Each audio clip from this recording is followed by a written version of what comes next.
अस्सलामुअलैकुम, welcome back to quick research reviews. आज की हमारी वीडियो का टॉपिक है linear regression, mathematical derivation and की assumptions. Basically this is the main और basic foundation of data science और मशीन लर्निंग। ऑलमोस्ट हर मशीन लर्निंग के कोर्स और डाटा एनालिसिस के प्रोजेक्ट्स में लीनियर रिग्रेशन जो है वो सबसे पहले आता है। बट प्रॉब्लम ये है कि हम लोग इसके फॉर्मूला को लर्न कर लेते हैं, याद कर लेते हैं, बट ये अंडरस्टैंड नहीं करते कि ये फार्मूला जो है ये ड्राइव कैसे हो रहा है और इस फार्मूला के पीछे क्या अजम्पशंस जो हैं वो हिडन है। आज की वीडियो में हम दो चीज़ें लर्न करेंगे। नंबर वन, हम लर्न करेंगे कि लीनियर रिग्रेशन को मैथमेटिकली ड्राइव कैसे करते हैं, बिल्कुल स्क्रैच से स्टेप बाय स्टेप हम इसको जो है वो समझेंगे। उसके बाद नंबर टू पर हम बात करेंगे अजम्पशंस की जो लीनियर रिग्रेशन को वैलिड बनाती हैं। मतलब अगर ये अजम्पशंस वायलेट हो जाएं तो आपका मॉडल बेशक चल रहा है या बहुत इफेक्टिव है, बट उसके रिजल्ट्स पर हम ट्रस्ट नहीं कर सकते या उन पर रिलाई नहीं किया जा सकता। Let's start our today's video.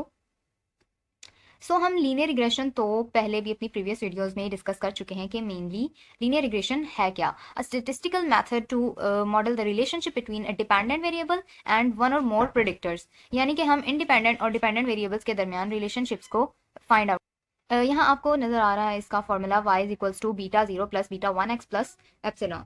अच्छा, अब इसमें हम अगर इसको ब्रेक डाउन करें तो हमने प्रीवियस वीडियोस में इसको ब्रेक डाउन करके भी डिटेल में डिस्कस किया हुआ है कि y प्रिडिक्ट करता है कि हम किस चीज़ को जो है वो प्रिडिक्ट कर रहे हैं। लाइक अगर हम हाउस की प्राइस को प्रिडिक्ट कर रहे हैं तो ये y होगा। अब x क्या है, ये प्रिडिक्टर है, यानी इंडिपेंडेंट वेरिएबल है जिसकी बेस पर हम प्रिडिक्शंस कर रहे हैं। यानी कि हाउस के साइज की बेस पर अगर हम उसकी प्राइस को प्रिडिक्ट कर रहे हैं तो x जो है वो हाउस का साइज है, तो ये एक हमारे पास प्रिडिक्टर है और इंडिपेंडेंट वेरिएबल है। बीटा जीरो ये हमारे पास इंटरसेप्ट होता है, मीन्स कि जब x जीरो हो तो उस वक्त y की वैल्यू क्या होगी। और बीटा वन ये हमारे पास स्लोप होती है, मीन्स के x में अगर हम एक यूनिट इंक्रीज कर रहे हैं तो y कितना चेंज होगा। और एप्सिलॉन जो है ये हमारे पास रैंडम एरर की टर्म को डिफाइन करता है, यानी ऑब्वियसली रियल वर्ल्ड में भी कोई रिलेशनशिप परफेक्ट नहीं है, तो हम हमेशा जो है उसमें कोई ना कोई थोड़ी बहुत नॉइस होती है, तो हमारे मॉडल में भी जो एरर वगैरह आ रहा है ये उसको प्रेजेंट कर रहा होता है। ठीक है, अच्छा, अब अगर हम बात करें, नेक्स्ट चलते हैं इसके ऑब्जेक्टिव्स की। लीस्ट स्केयर्स के कॉन्सेप्ट पर हम बात करते हैं। अगर जस्ट हम इमेजिन करें कि हर डाटा पॉइंट के लिए दो वैल्यूज हैं, एक एक्चुअल वैल्यू y और एक प्रिडिक्टेड वैल्यू जो कि हम हमारी मतलब लाइन प्रोवाइड करेगी। ठीक है, जिसे हम y कहते हैं। ठीक है, एक्चुअल वैल्यू और प्रिडिक्टेड वैल्यू।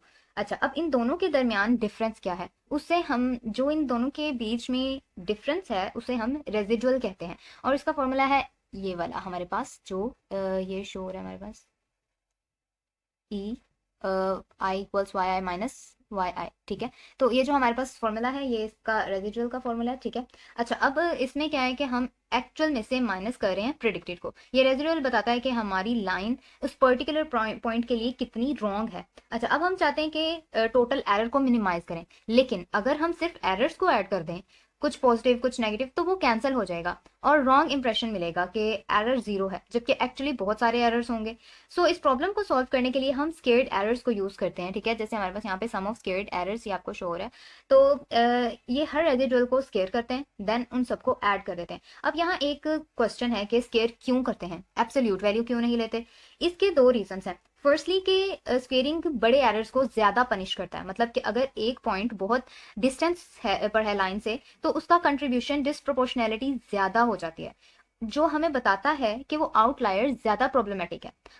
सेकेंडली ये है कि ज्यादा इसमें क्या होगा कि स्क्वेयर्ड फंक्शन स्मूथ और डिफरेंशिएबल होंगे। ठीक है, इसका मतलब हम कैलकुलस यूज कर सकते हैं इसके अंदर, मींस डेरिवेटिव्स निकाल सकते हैं और मिनिमम पॉइंट ढूंढ सकते हैं। अब एब्सोल्यूट वैल्यू का एक फंक्शन एक कॉर्नर बताता है जहां डेरिवेटिव डिफाइन नहीं होती, इस वजह से हम कैलकुलस से सॉल्व करना जो है वो इसके लिए थोड़ा डिफिकल्ट हो जाता है।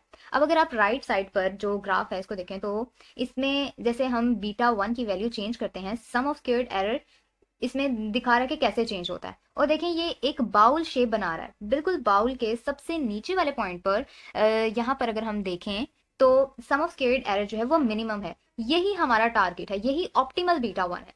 तो अब नेक्स्ट क्वेश्चन है हमारे पास कि हम मैथमेटिकली ये मिनिमम पॉइंट कैसे ढूंढें। इसके लिए हम कैलकुलस यूज करेंगे। नेक्स्ट हम अब स्टार्ट करते हैं अपनी डेरिवेशन को। ठीक है, स्टेप बाय स्टेप हम इसको लर्न करेंगे। अच्छा, अब इसमें पहला स्टेप क्या आता है कि हमने सेट करना है ग्रेडियंट को जीरो। अच्छा, ये स्लाइड हमारी डेरिवेशन के सबसे क्रुशियल स्टेप को शो करी है, इसलिए ये आपको जो है वो थोड़ा ध्यान से समझनी पड़ेगी। अच्छा, अब कैलकुलस में हम जानते हैं कि किसी फंक्शन का मिनिमम या मैक्सिमम पॉइंट वहां होता है जहां उसका डेरिवेटिव जीरो होता है। सम ऑफ स्क्वायर्ड एरर एक फंक्शन है जो दो वेरिएबल्स का, यानी बीटा जीरो और बीटा वन, दो वेरिएबल्स हैं इसमें, इसलिए हमें पार्शियल डेरिवेटिव्स निकालनी होती हैं ताकि दोनों की रिस्पेक्ट में हम इसको चेक कर सकें। अच्छा, अब अगर हम यहाँ देखें partial derivative with respect to beta zero, तो इसमें क्या है, यहाँ हम चेन रूल से इसको सॉल्व कर सकते हैं। जब हम Y I minus beta zero minus beta one X one को डिफ्रेंशिएट करते हैं तो पावर टू नीचे आती है और अंदर वाले एक्सप्रेशन को डेरिवेटिव जो है वो इसके पास माइनस वन होता है। अब क्योंकि बीटा जीरो का कोफिशिएंट माइनस वन है, इसलिए ओवरऑल हमें माइनस टू मिलेगा। अब इस डेरिवेटिव को जीरो के बराबर सेट करते हैं, क्योंकि मिनिमम पॉइंट पर स्लोप क्या है, जीरो होता है। ठीक है, मिनिमम स्लोप पर हमारा पॉइंट पर हमारा जो स्लोप है वो जीरो होता है। अच्छा, अब ये जैसे हमारा ये इधर आपको शो हो रहा है फॉर्मूला, सिमेशन और ब्रैकेट में अंदर Y I minus beta zero minus beta one X I equals zero, इसके इक्वल हमने सेट कर दिया। अब हम इसे रीअरेंज करें तो हमें क्या मिलता है, हमें एक नॉर्मल इक्वेशन मिल जाएगी जब हमने इसे रीअरेंज किया। वाई आई को हम इधर लिया और N beta zero plus beta I X, ये समेशन एक्स आई इधर आ गया। ठीक है, अच्छा, अब अगर हम इस तरफ देखें राइट साइड पर, तो यहाँ हम बीटा वन के रिस्पेक्ट से जो है वो पार्शियल डेरिवेटिव इसका ले रहे हैं। ठीक है, अगर हम नोटिस करें यहाँ एक एक्स्ट्रा एक्स आई आ गया, क्योंकि जब हम बीटा वन के रिस्पेक्ट में डिफ्रेंशिएट करते हैं तो बीटा वन एक्स आई का डेरिवेटिव एक्स आई होता है, चेन रूल की वजह से ये। ठीक है, अच्छा, अब इसे भी जीरो के इक्वल सेट करेंगे तो हमारे पास, हमने जीरो के इक्वल इसे सेट कर दिया, रीअरेंज करने पर हमारे पास जो है वो इसकी नॉर्मल इक्वेशन टू आ गई। अब हमारे पास दो इक्वेशंस हैं और दो अननोन्स हैं, बीटा जीरो और बीटा वन। ये बिल्कुल एक सिंपल सिमल्टेनियस इक्वेशन का सिस्टम है जो हम हाई स्कूल लेवल से अलजेब्रा से सॉल्व से लर्न करके आ रहे हैं, तो इससे सॉल्व हो सकता है। अच्छा, अब हम नेक्स्ट स्लाइड में इसको जो है वो सॉल्व करेंगे। ये आ गया हमारे पास स्टेप टू। ठीक है, अच्छा, अब इसमें हम इन दो नॉर्मल इक्वेशंस को सॉल्व करते हैं और जो फॉर्मूला हमें मिलेगा वो है वो फेमस ओएलएस फॉर्मूला जो शायद हमने पहले भी देखे हुए हैं और जो वो उनको लर्न किया हुआ है। अच्छा, अब सबसे पहले तो स्लोप एस्टिमेट पर हम आएंगे। इसमें क्या है, बीटा वन इक्वल्स जो है वो समेशन एक्स आई माइनस एक्स बार और वाई आई माइनस वाई बार, और डिवाइड में हम इसके करेंगे समेशन एक्स आई माइनस एक्स और ऊपर इसका स्केयर। अच्छा, अब यहाँ एक्स और वाई है, एक्स और वाई के मीन्स लेंगे हम, यानी एवरेजेस लेंगे। इस फॉर्मूला को एक सिंपल तरीके से अगर हम समझे तो न्यूमरेटर है covariance of x and y, मतलब एक्स और वाई कितना टुगेदर मूव करते हैं, और डिनोमिनेटर है वेरियंस ऑफ एक्स, मतलब एक्स खुद कितना स्प्रेड है। अच्छा, अब बीटा वन जो है वो इक्वल है covariance of x of y, और ओवर में क्या आ रहा है, वेरियंस ऑफ एक्स। अब ये एक बहुत ही इनिशिएटिव रिजल्ट है, इसमें स्लोप बताती है कि एक्स और वाई का रिलेशनशिप जो है एक्स की अपनी वेरिएबिलिटी के अगेंस्ट नॉर्मलाइज किया गया है। अब अगर हम इंटरसेप्ट को एस्टिमेट करें तो ये फॉर्मूला इसमें जो ये हमें शो कर रहा है, ये हमें बताता है कि इंटरसेप्ट निकालने के लिए हम simply mean of y minus slope times mean of x calculate करते हैं। अच्छा, अब एक इंटरेस्टिंग फैक्ट यहाँ ये है कि इस फॉर्मूला का मतलब है कि एक फिटेड लाइन हमेशा पॉइंट एक्स वाई से गुजरती है, यानी अगर आप एक्स और वाई के एवरेजेस का पॉइंट प्लॉट करें वो हमेशा आपकी रिग्रेशन लाइन पर होगा। ये चेक करने का एक बहुत ही अच्छा तरीका ये है कि आपकी कैलकुलेशन सही है या नहीं है। ठीक है, अब अगर हम यहाँ राइट साइड पर जो बॉक्स है इसमें देखें, इसमें लिखा है कि ये पूरा प्रोसेस ऑर्डिनरी लीस्ट स्क्वायर या ओएलएस कहलाता है। अब सिंपल लीनियर रिग्रेशन के लिए हमें आइट्रेशन की ज़रूरत नहीं, डायरेक्ट फॉर्मूला से आंसर मिल जाता है। यही चीज़ मल्टीपल रिग्रेशन में भी अप्लाई होती है, बस हम मैट्रिसेस यूज़ करते हैं जो हम अगली स्लाइड में जो है वो देखेंगे। ठीक है, अच्छा, अब इसमें मैट्रिक्स की फॉर्म्स को चेक करेंगे। अब तक हमने सिर्फ एक प्रेडिक्टर वेरिएबल एक्स वाला केस देखा जिसमें सिंपल लीनियर रिग्रेशन, जिसे हम सिंपल लीनियर रिग्रेशन कहते हैं, लेकिन रियल वर्ल्ड में अक्सर हमारे पास मल्टीपल प्रेडिक्टर्स होते हैं। जैसे हमने हाउस की प्राइस प्रिडिक्ट करने के लिए साइज, उसकी लोकेशन, उसके नंबर ऑफ रूम्स, सब कुछ को सब चीज़ों को जो है वो इनकी बेस पर प्रिडिक्शन करनी होती है। अब जब प्रेडिक्टर्स मल्टीपल हों तो हम इक्वेशन को मैट्रिक्स फॉर्म में लिखते हैं ताकि सब कुछ कॉम्पैक्ट और जनरल हो जाए।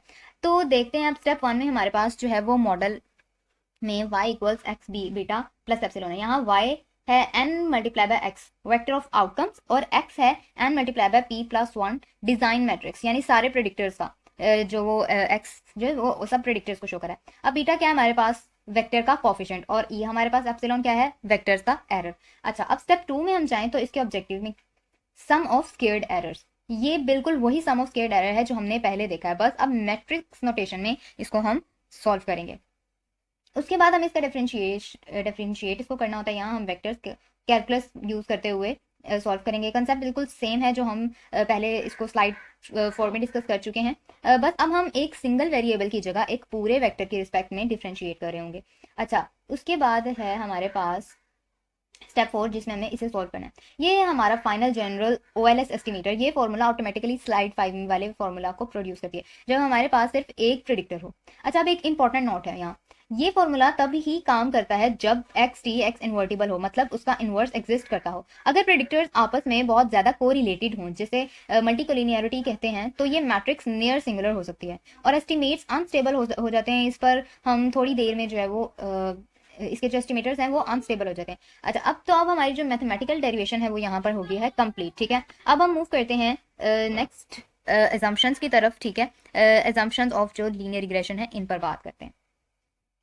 अच्छा, अब जो फॉर्मूला हमने ड्राइव किए, beta equals x x T, इसका इनवर्स एक्स टी वाई, ये हमेशा कैलकुलेट हो सकते हैं चाहे डाटा कैसा भी हो। ठीक है, इसको हम कैलकुलेट कर सकते हैं, बट सिर्फ कैलकुलेट होना काफ़ी नहीं है। सवाल ये है कि क्या ये एस्टिमेट स्टेटिस्टिकली रिलायबल है।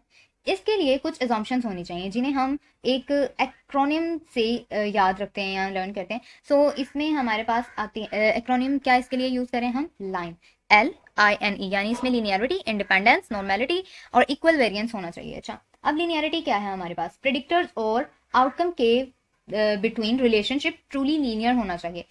पैरामीटर्स में जो रिलेशनशिप है वो ट्रूली लीनियर हो। ठीक है, मतलब अगर एक्चुअल रिलेशनशिप कर्व्ड है तो और हम जो है वो सीधी लाइन फिट कर रहे हैं, तो हमारे प्रिडिक्शंस जो है वो सिस्टमैटिकली गलत होंगी। ठीक है, अब इंडिपेंडेंस में अगर हम बात करें तो ऑब्जर्वेशंस और उनकी एरर टर्म्स यानी एक दूसरे से इंडिपेंडेंट होनी चाहिए। मतलब एक ऑब्जर्वेशन का एरर दूसरे ऑब्जर्वेशन के एरर को प्रोडिक्ट नहीं करना चाहिए। ठीक है, अब नॉर्मेलिटी की अगर हम बात करें तो इसमें रेजिडुअल अप्रॉक्सीमेटली नॉर्मली डिस्ट्रीब्यूटेड होने चाहिए, बेल कर्व जैसी शेप होनी चाहिए। ये एजम्पशन सबसे ज्यादा मैटर करती है जब हम इन्फ्रेंस कर रहे होते हैं, मतलब कॉन्फिडेंस इंटरवल्स और हाइपोथेसिस टेस्टिंग, तो नॉर्मेलिटी जो है वो सबसे इंपॉर्टेंट है इसमें।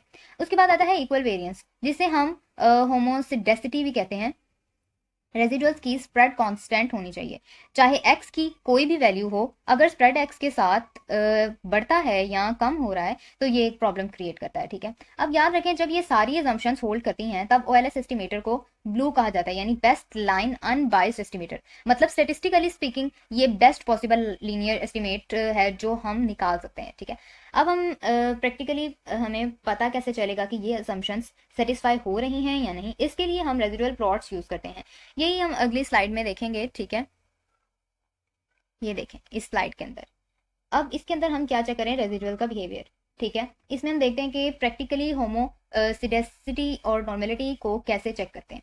अब हमारे पास राइट साइड पर जो नॉर्मेलिटी चेक है, यहाँ हम रेजिडुअल्स का हिस्टोग्राम बनाते हैं। ठीक है, अगर रेजिडुअल अप्रोक्सीमेटली एक बेल शेप्ड कर्व फॉलो करते हैं जैसे इस ग्राफ में दिख रहा है, सिस्टमैटिक और जीरो के अराउंड सेंटर्ड, तो नॉर्मेलिटी एजम्पशन रीजनेबल सेटिस्फाई हो रही है। ठीक है, प्रोफेशनल प्रैक्टिस में लोग क्यू माइनस क्यू प्लॉट यानी क्विंटाइल और क्विंटाइल प्लॉट भी यूज करते हैं, जो हिस्टोग्राम से ज्यादा प्रिसाइज तरीका है नॉर्मेलिटी को चेक करने के लिए, लेकिन बेसिक आइडिया सेम है। अब रेजिडुअल्स का डिस्ट्रीब्यूशन नॉर्मल डिस्ट्रीब्यूशन से कितना मैच करता है, ये दोनों चेक्स होमोसेडेसिटी और नॉर्मेलिटी हर रिग्रेशन प्रोजेक्ट में करनी चाहिए, ताकि मॉडल बनाने के बाद हम ये चेक कर सकें। ये सिर्फ थ्योरेटिकल नहीं, प्रैक्टिकल डायग्नोस्टिक स्टेप भी है। अच्छा, अब नेक्स्ट हम इसमें जो फर्दर अजम्पशंस हैं उनको देख लेते हैं। नंबर 1 पे है हमारे पास नो मल्टीकोलिनियरिटी, यानी प्रिडिक्टर्स आपस में हाईली कोरिलेटेड नहीं होने चाहिए। अगर दो प्रिडिक्टर्स बहुत सिमिलर इन्फॉर्मेशन कैरी कर रहे हैं, जैसे हाइट इन सेंटीमीटर्स और हाइट इन इंचेस, तो मॉडल कंफ्यूज हो जाता है कि कौन सा प्रिडिक्टर एक्चुअली इफेक्ट क्रिएट कर रहा है। ये कोफिशिएंट जो है वो एस्टिमेट को अनस्टेबल और रिलायबल बना देता है। इसे डायग्नोज करने के लिए हम वेरिएंस इन्फ्लेशन फैक्टर को यूज करते हैं। ठीक है, इसके बाद नंबर 2 पे आता है नो ऑटो कोरिलेशन। ये स्पेशली इंपॉर्टेंट है टाइम सीरीज डाटा के लिए। इसका मतलब है कि एक टाइम पॉइंट का एरर अगले टाइम पॉइंट के एरर को प्रिडिक्ट नहीं करना चाहिए। अगर आज का एरर कल के एरर से को रिलेटेड है तो ये ऑटो कोरिलेशन है। इसे चेक करने के लिए हम जो डर्बिन वाटसन स्टैटिस्टिक यूज करते हैं। ठीक है, उसके बाद आता है इंडिपेंडेंस ऑफ एरर्स। ये एक जनरल कंडीशन है, हर एरर हर दूसरे एरर से इंडिपेंडेंट होना चाहिए। ये एजम्पशन ऑफन वायलेट होती है जब डाटा क्लस्टर्ड हो। जैसे अगर आप मल्टीपल स्टूडेंट्स को सेम स्कूल से कलेक्ट कर रहे हैं, उन स्टूडेंट्स के एरर को रिलेटेड हो सकते हैं। ऐसे केसेस में हम एडजस्टेड